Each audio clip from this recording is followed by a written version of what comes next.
입니다. 5월이 우리 앞에 찾아왔습니다.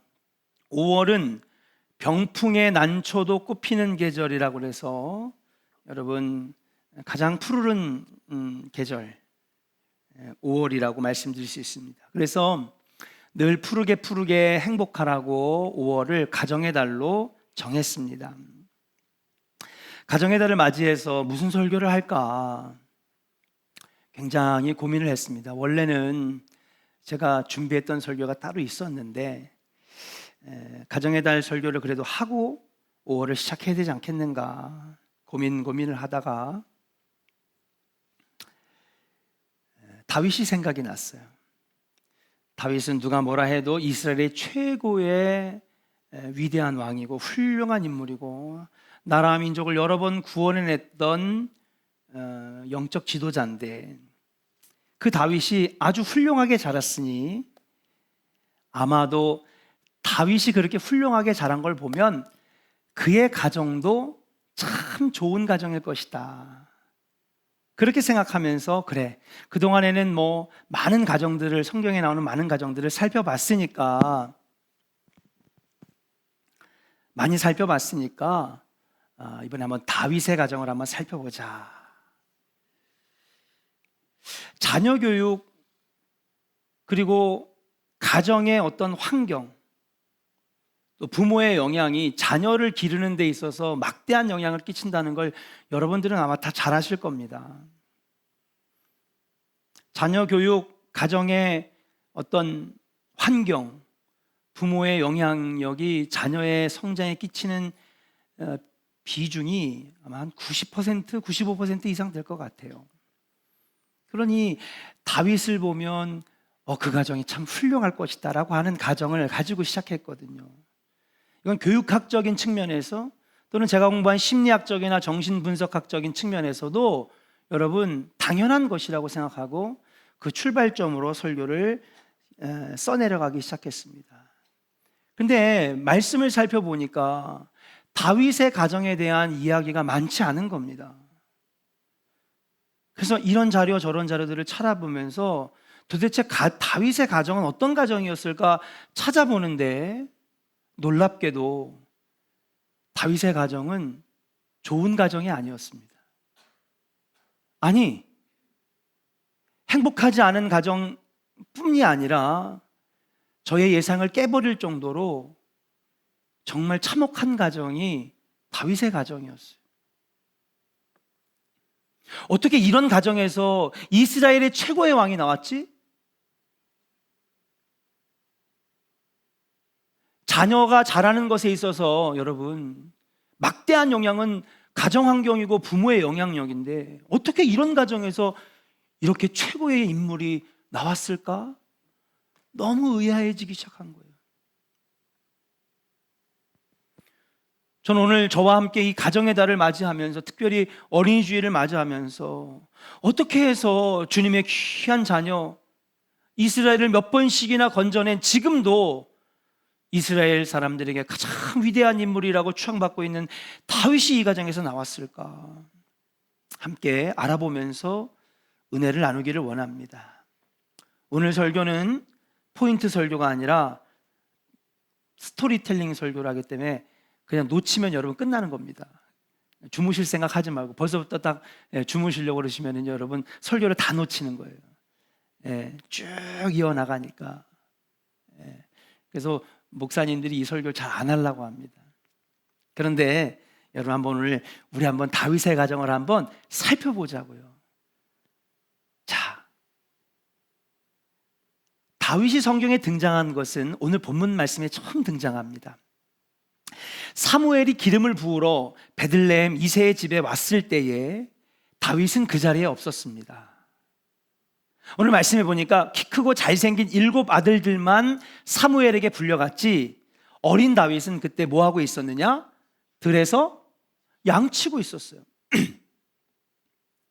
그것도 사무엘이 이 막내 아들이 빠졌다라고 하는 것을 알고 그를 데려오기 전까지 나는 이 식사 자리에 앉지 않을 것이다 호통을 치니까 그제서야 급하게 사람을 불러가지고 야 빨리 막내 데려와라 막 막내를 데려온 것입니다. 그때 처음으로 다윗의 존재가 드러났어요.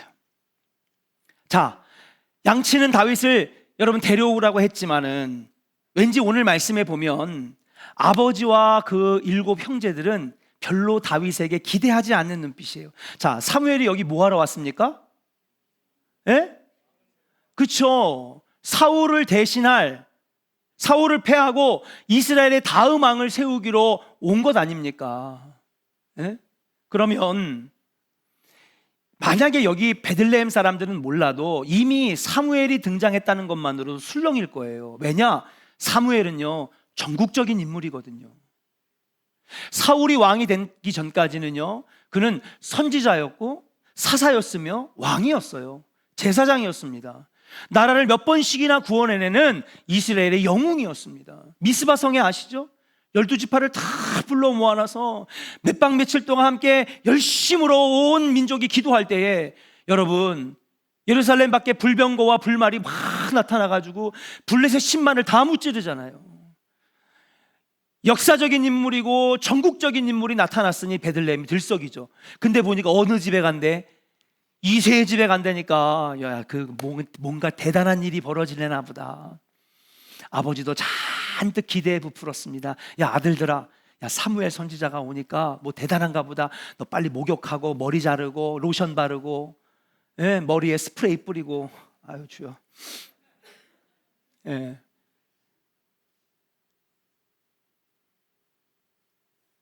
그랬는데 사무엘이 지금 데리러 오라는 거 아닙니까? 그런데 딱 나타날 때 어떤 모습인지 뻔히 아니까 아버지나 아니면 형들은 별로 기대하지 않았어요. 왜? 자, 형들은 안 하지만 다윗은 밖에 나가서 뭐 해요? 양치죠. 하루 종일 햇볕 밑에 있었으니 얼굴은 어떻게 됐을까요? 검게 그을려가지고. 당시에 무슨 뭐 50도 되는 선크림이 있었겠습니까? 예.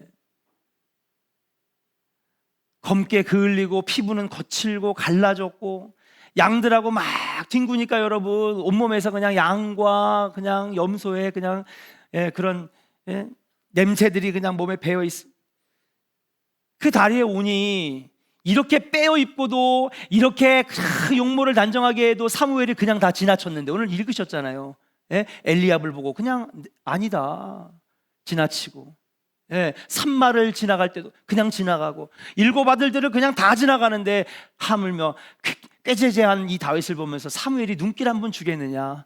여러분 오늘 딱 보니까 그런 분위기입니다. 그런데 이 어린 다윗을 사무엘이 보는 순간 완전히 달라졌어요. 다른 사람에게서도 느끼지 못한 뭔가를 발견한 겁니다. 우리 한번 16장 12절을 같이 한번 읽어볼까요? 자, 스크린을 보면서 읽겠습니다. 시작. 이에 사람을 보내어 그를 데려오매 그의 빛이 붉고 눈이 빼어나고 얼굴이 아름답더라. 여호와께서 이르시되 이가 그니 일어나 기름을 부으라 하시는지라. 아멘. 자, 그를 보니까요, 그의 얼굴빛이 붉고 눈이 빼어나고 얼굴이 아름답더라. 솔직히 말해서 검게 타고 그랬던 이 다윗이 뭐가 그렇게 돋보이겠습니까, 여러분? 특별히 히브리어로 살펴보니 눈이 아름답고 빼어나고 멋지다라고 하는 동사를 쓰고 있어요. 사무엘이 보기에 특별히 그의 눈이 굉장히 반짝반짝 빛나고 아름다웠던 거죠. 어린 다윗은 온몸에 건강미가 넘치고 얼굴은 밝고 웃음기가 있는 아주 매력적인 아이였습니다. 그러니까 제가 볼 때는요, 여러분, 아무리 몇백만 원짜리 화장을 하고요, 보톡스 맞고 필러 하고요, 여러분, 턱 깎아도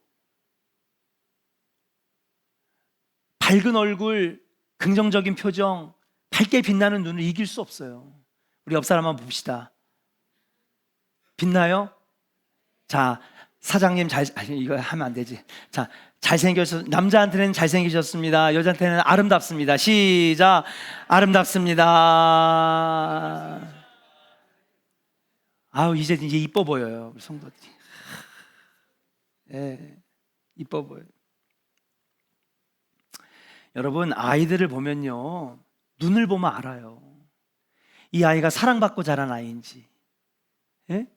부모의 인정을 받는 아이인지, 이 아이가 정말 어떻게 살아왔는지를 아이의 얼굴은 보면 알아요. 천진난만하고요. 예. 부대끼는 것이 없고요. 어두운 그늘이 안 보이고요. 필시 부모님에게 사랑받은 아이예요. 그런데 사무엘이 볼 때 이 어린 다윗이 눈이 반짝였습니다. 광채가 났습니다. 눈에 생기가 있어요. 딱 보니 한눈에도 이 아이는 사랑받은 아이구나. 어디를 봐도 다윗의 눈은 사랑받지 못하고 아버지나 형들에게 왕따당하지 아니하고 왕따당하거나 아니면 친구들에게 괴롭힘을 당하는 그런 아이의 눈이 아니에요. 그의 눈은 빼어나고 아름답고 멋지다. 오늘 히브리에 그렇게 지금 다윗의 눈을 설명하고 있어요. 형들은 온몸 치장할 때 혼자 나가서 양을 치니 얼마나 피곤하겠습니까? 그 어린 다윗이. 근데도 그의 눈은 피곤한 눈이 아니었습니다. 왜 나만 안 불렀어? 뭐야, 형들만 챙겨주는 거야? 비교의식과 열등감에 사로잡혀가지고 뱁새 눈을 뜨면서 막 불평과 원망하는 그런 눈이 아니었어요. 밝게 빛나는 총명한 눈빛. 그 눈은 분명 사랑받은 눈이었고 자신만만한 얼굴이었고 희망에 빛나는 광채나는 눈빛이었어요. 누구에게 이렇게 다윗이 사랑받은 것일까요? 누가 이 다윗을 이렇게 아름답고 총명한 눈빛으로 만들었을까요? 도대체 누구에게 사랑받았길래 눈이 이렇게 아름답고 빛나고 총명하며 사랑받는 눈을 가지고 있는 것일까요? 그래서 다윗의 성장 배경을 살펴봤습니다. 그런데 보니까 다윗은 아버지에게 사랑받지 못하고 인정받지 못하는 아들이었어요. 자, 왜냐하면 오늘 본문의 말씀을 보니까 사무엘이 이새의 집에 찾아왔을 때 7 아들들은 식사 자리에 초대했어요. 잘 입히고 예쁘게 하고 멋있게 하고. 누구만 안 불렀어요? 다윗만 안 불렀어요. 아예 부르지도 않았습니다. 무슨 의미입니까?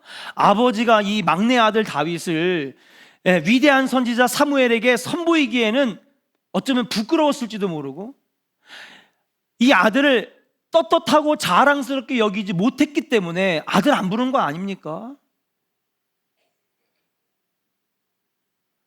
여러분, 부모된 분들은 알 거예요. 자식이 정말 자랑스러우면 나도 모르게 입에서 나가잖아요. 아멘들도 안 하시나? 진짜 왜 그러실까? 아니, 부모님들이 다 알면서. 여러분, 자랑스러운 자식이 있으면 여러분, 우리 아들이 이번에 서울대 합격했어. 그냥 말하고 싶어가지고 그냥 하루속히 빨리 그냥 막 이 아들 보여주고 싶어가지고. 솔직히 그런 거 아닙니까?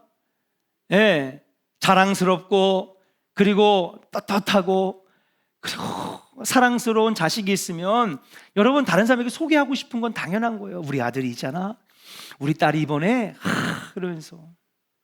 근데 여러분, 이렇게 위대한 선지자가 그것도 자식들을 보겠다고 여러분 왔는데 이 아들을 쏙 빼놓은 건 뭡니까? 아버지에게는 이 아들이 자랑스럽지 못한 아들이에요.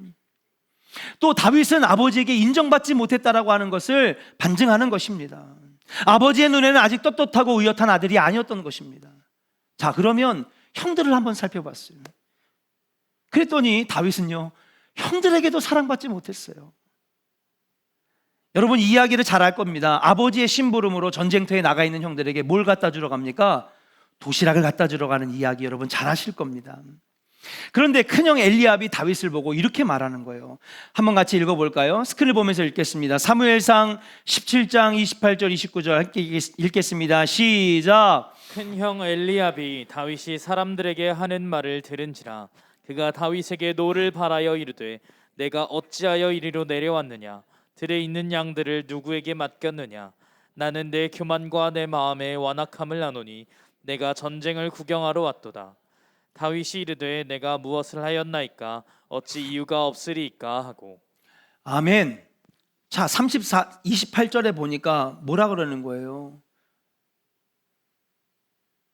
아니, 지금 왜 왔는지 물어보지도 않고 가끔 형이 말이야 막 분노를 바라면서 야 네가 여기 왜 왔냐? 소들은 어쩌고, 옛날에 개그 프로그램에 소는 어쩌고 막 그거 기억나요. 양들은 어쩌고 요즘 뭐하러 여기 왔어? 이놈의 새끼야, 내가 모를 줄 알아? 네 교만과 네 완악함을 내가 모를 줄 알아? 논팽이나 그냥 말이야 꽤나 부리고 양은 내팽개쳐 놓고 너 전쟁 구경하러 왔지? 지금 그러는 거예요. 형이 내가 네 마음의 악함을 내가 다 알고 너의 꾀를 다 아는데 너 일하기 싫어가지고 여기 지금 전쟁 구경하러 왔냐? 아이고, 다윗이 너무 억울한 거예요. 뭐 주러 왔는데, 예? 잘 싸우라고 도시락 가지고 왔는데 왜 왔는지 자초지종은 물어보지도 않고 대뜸 그냥 소리 지르면서 막 화를 내는 거예요, 형이. 그러니까 29절에 뭐라 그래요? 다윗이 이르되 형, 내가 여기 뭐하러 왔겠습니까? 할 일 없어서 왔겠습니까? 놀고 싶어서 왔겠습니까? 아니, 이 심각한 전쟁을 하는데 구경하러 왔겠습니까? 이유가 있어서 왔겠지요. 이유가 있어서. 무슨 이유예요? 도시락 주려고, 형들 챙겨주려고 왔잖아요. 아버지가 시켜서 내가 온 건데. 얼마나 억울하면 29절에 형한테 막 억울한 마음을 막 얘기하잖아요.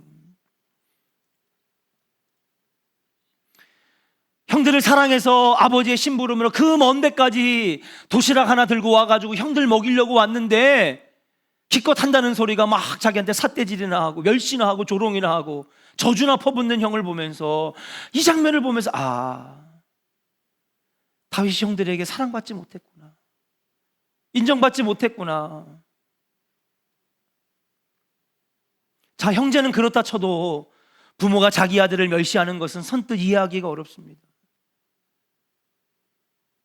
그래도 형들은 그래도 뭐 경쟁심도 있고, 그죠? 또 형제가 많으면 싸우기도 많이 싸우니까 그럴 수도 있지 뭐, 목사님.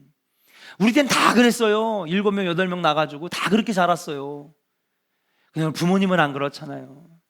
그런데 오늘 시편을 살펴보니까 기가 막힌 얘기가 나와요. 시편 27편 10절을 한번 보겠습니다. 같이 한번 읽어볼까요? 시작. 내 부모는 나를 버렸으나 여호와는 나를 영접하시리이다. 자, 내 부모는 뭐라고요? 나를 버렸대. 이게 다윗의 시예요. 여러분, 부모를 아무리 미워하고 원망해도요, 이렇게 말하는 사람은 없어요. 그런데 다윗이 부모에게 어떤 대우를 당했는지를 오늘 말씀을 보면 아는 거예요. 내 부모는 나를 버렸어요. 다윗에게 부모님은요, 자신을 버린 사람이에요. 어디를 찾아봐도 다윗이 사랑받았다, 인정받고 자랐다, 돌봄을 받고 자랐다라고 내용은 눈을 씻고 찾아봐도 성경에 나오질 않아요. 사실 평생 부모를 원망하면서 살아도요, 이상하지 않을 상황입니다. 아버지가 나한테 해준 게 뭐가 있어요? 엄마가 나한테 해준 게 뭐가 있어요? 맨날 멸시나 하고 말이야, 면박이나 주고. 한 번도 나를 사랑한 적은 있었어요? 나를 인정해 준 적이 있었어요? 에이, 그러면서 막 물건을 때려치고 부시고 바깥으로 나가 방황해도 여러분 이상하지 않을 상황이에요. 그런데 놀라운 것은 사무엘이 본 다윗의 눈은요, 사랑받은 눈이었거든요. 누가 봐도 인정받은 눈이었거든요. 누가 봐도 자신만만한 눈이며 누가 봐도 참 총기가 넘치는 그런 얼굴이었거든요. 이게 설교를 준비하면서 너무 놀라운 거예요. 그때 사무엘상 17장 34절 35절 말씀을 읽게 되었습니다. 골리앗과 싸우겠다고 사울 앞에 갔을 때에 다윗이 힘있게 사울에게 이야기하는 장면이요. 같이 읽겠습니다. 시작.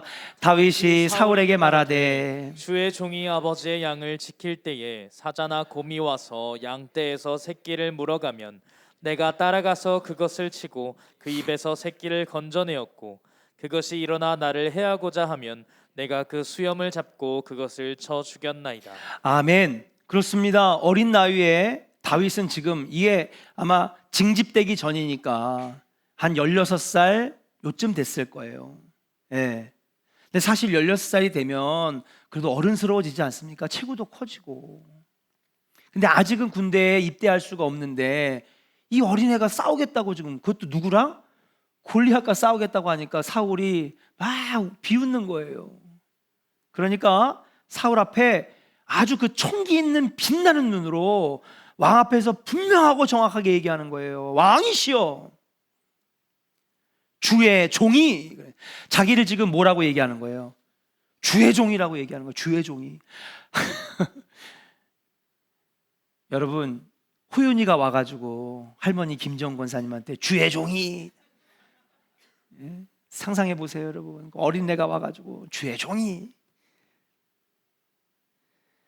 이 어린 나이에 다윗은 이미 하나님을 나의 주인이라고 고백하고 있는 거예요.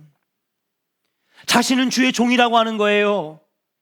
아버지의 사랑은커녕 인정을 받지 못했습니다. 형들에게 왕따를 당하고 들과 산을 오르락내리며 양을 쳤던 이 다윗, 부모에게 상처받고 형들에게 상처받았던 이 어린 다윗, 그런 어린아이가 어떻게 그 외로움과 괴로움을 견뎌낼 수 있었을까?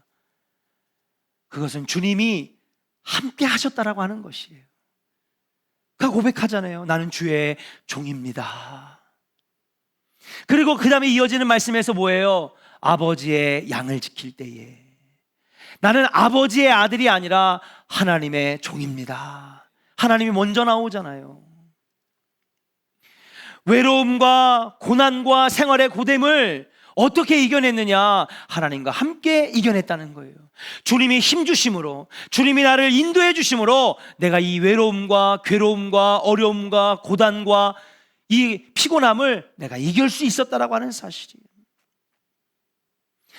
이 어린 다윗은 불행의 장소를 노래하면서 시를 짓고 노래를 부르면서 즐거운 장소로 만들었어요. 여러분, 형들은 안 하는데 자기 혼자 나가가지고 들에서 양떼를 치는 게 여러분 얼마나 억울하겠습니까? 어이구 우리 내 새끼, 막내 새끼, 그러면서 막내 예뻐하는 거 아닙니까?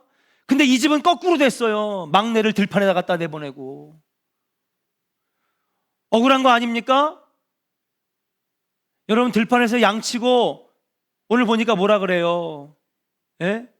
사자와 곰이 와가지고 양의 새끼를 물어가면요, 가가지고요, 예, 양의 새끼를 다시 뺏어왔대잖아요. 몇 번이나 죽을 고비를 넘긴 거예요. 그가 일하는 일터는요, 불행의 장소였어요. 고된 장소였어요. 노동의 장소였어요. 그런데 그 장소를 행복한 장소로 만들었어요. 어떻게? 여호와 하나님과 함께 주님을 찬양하는 시를 지면서, 주님을 찬양하는 노래를 부르면서 여러분, 그렇게 고난의 장소를 행복한 장소로 만들었다라고 하는 사실이에요. 무엇보다도 그는 하나님과 함께 사는 법을 그곳에서 배웠습니다.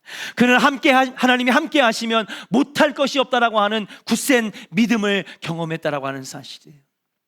사랑하는 존의 성도 여러분, 다윗은 하나님이 길러주셨습니다. 부모는 그를 버렸고 형들은 그를 멸시했지만은 다윗은 하나님의 사랑을 많이 받고 자란 아이였다라고 하는 사실이에요. 그리고 하나님의 힘을 의지하면 무엇이든지 할 수 있다는 자신감을 얻었습니다. 바로 이것이 아버지의 사랑을 받지 못했지만은, 형들로부터 외면을 당하고 왕따를 당하며 살았지만은, 바로 이 어린아이의 얼굴이 그렇도록 아름답고 눈이 빼어나고 총명하며 그토록 얼굴이 곱게 빛났던 이유가 바로 하나님의 사랑을 받았기 때문에. 다윗의 눈은 사랑받은 자의 눈이었습니다. 희망의 빛나는 눈이었습니다. 그 사랑을 누가 줬느냐? 하나님이 주셨다라고 하는 사실이에요. 사랑하는 조원의 성도 여러분, 저는 오늘 여러분 설교를 듣는 우리 조원의 모든 성도들의 자녀들이 하나님의 사랑을 많이 받고 하나님의 사랑을 많이 누리는 복된 아들, 딸들, 자녀들 되기를 주의 이름으로 간절히 축원합니다. 나도 하나님 사랑을 받아야 되지만은 우리 자녀들이 하나님의 사랑을 많이 받아야 되겠다. 저는 이 설교를 준비하면서 저의 심리학적이고 정신분석학적인 상식이 다 깨졌어요. 왜? 여러분, 자녀는요, 가정환경과 부모의 가르침과 영향이 99%예요. 콩 심은 데에서 콩 나는 거예요. 팥 심은 데에서 팥 나는 것입니다. 어딘가 이 아이가 지금 문제 있는 사람이 상담을 하러 오고 치료받으러 왔을 때는요, 그 가정을 살펴보면 가정에 문제가 있고 부모에게 문제가 있는 거예요. 근데 오늘 본문은 저의 상식을 다 깨버렸어요. 이토록 불행한 가정이, 부모에게 인정도 못 받는 이 불쌍한 다윗이 어떻게 이렇게 훌륭한 자녀로 자라날 수 있었을까? 아, 그렇구나. 하나님이 키워주시면 되는구나. 하나님이 길러주시면 되는구나.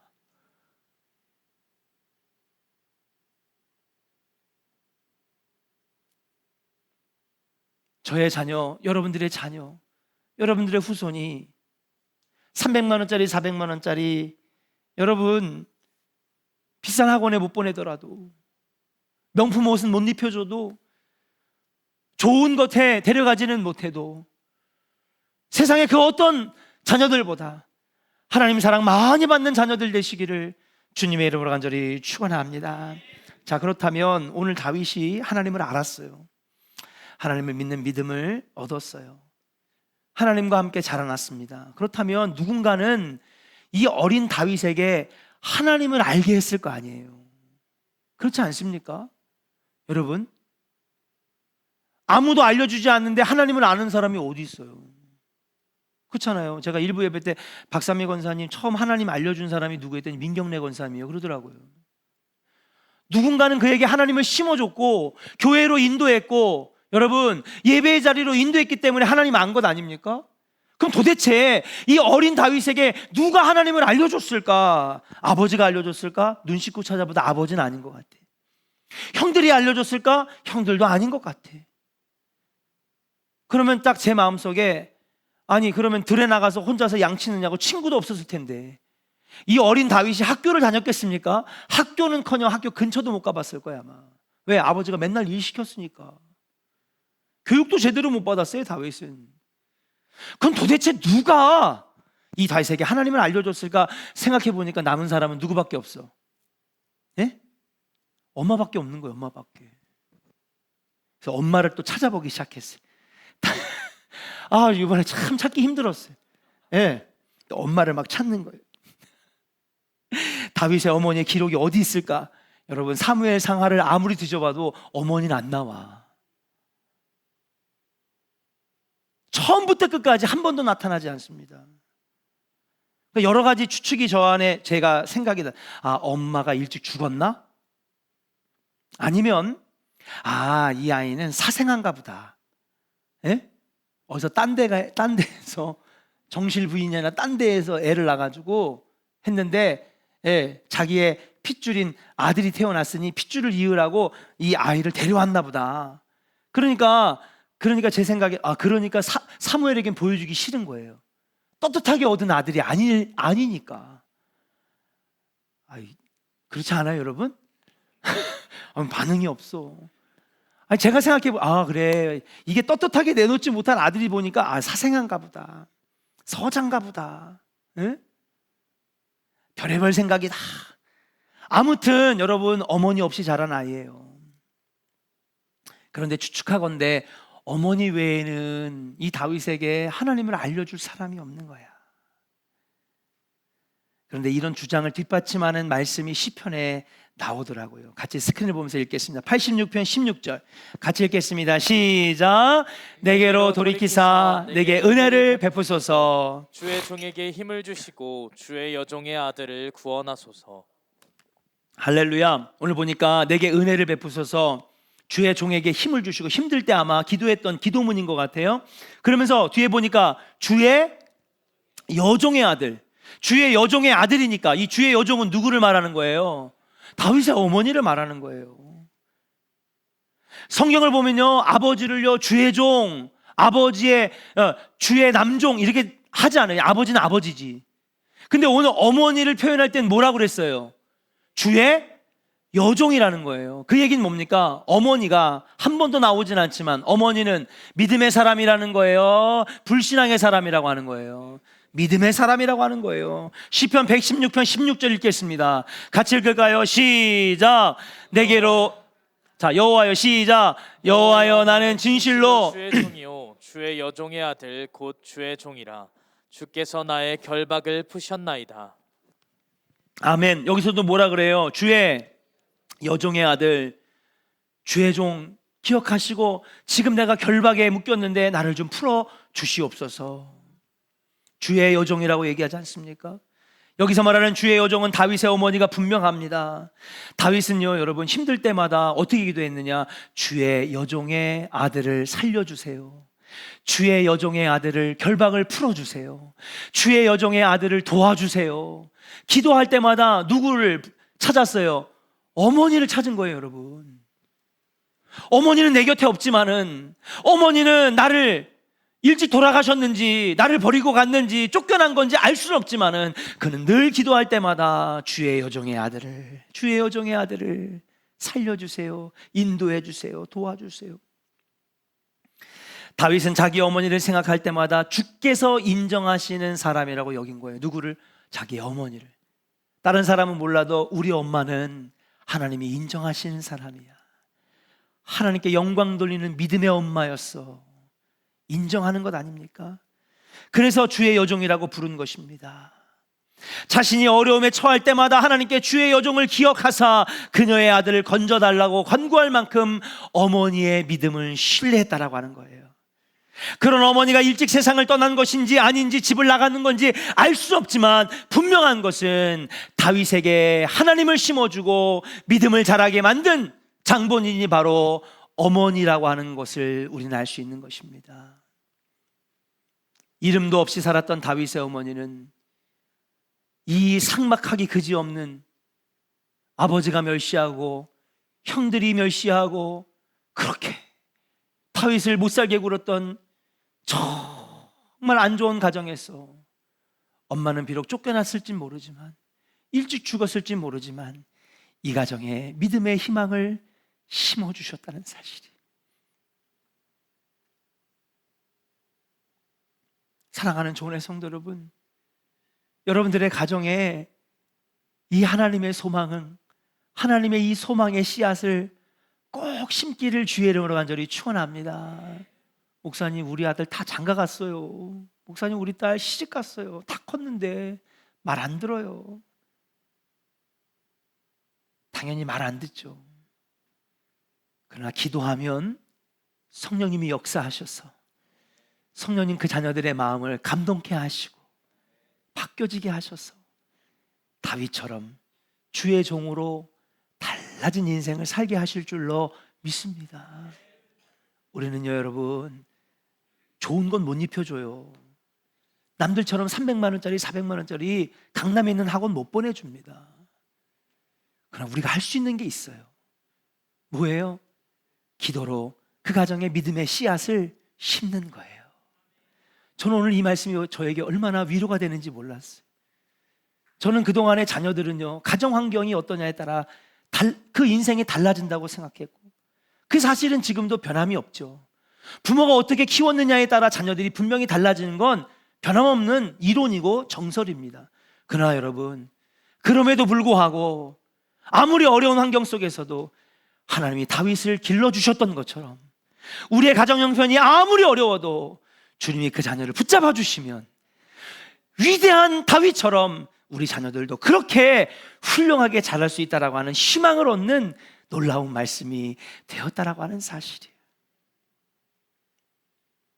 하나님께서는 처음부터 다윗을 콕 집어 지켜보신 거예요. 그리고 왕으로 삼기로 작정하셨어요. 사무엘아, 이새의 집에 가서 아들들 가운데 왕을 세워라. 근데 7 아들 지나갈 때마다 아니야, 넌 왜 자꾸 용모만 보려고 그러냐? 넌 왜 자꾸 키만 보려고 그러냐? 너는 왜 자꾸 걔의 스펙만 보려고 하느냐? 너는 왜 자꾸 얘의 이력서만 보려고 하느냐? 나는 그런 아들들 필요 없다. 나와 함께 자란 이 다윗을 내가 정했다. 이 모든 역사는 바로 한 번도 언급되지 않았지만 이 아이에게 하나님을 심어주고 하나님을 알려줬던 어머니의 희망의 소망의 씨앗이 심겨졌기 때문에 가능했다라고 말씀드릴 수 있습니다. 사랑하는 조은의 성도 여러분, 지금도 늦지 않았습니다. 여러분, 우리 가정을 하나님의 소망으로, 하나님의 희망의 씨앗으로 날마다 기도로 심어서 여러분 자손과 후손이 하나님의 자녀로 다 잘 자라고 거듭나고 다 하나님의 복을 누리는 복된 가정 되는 역사가 있는 우리 조은의 성도들 되시기를 주의 이름으로 간절히 축원합니다. 우리 옆 사람에게 축복하겠습니다. 기도로 씨앗을 심읍시다. 할렐루야.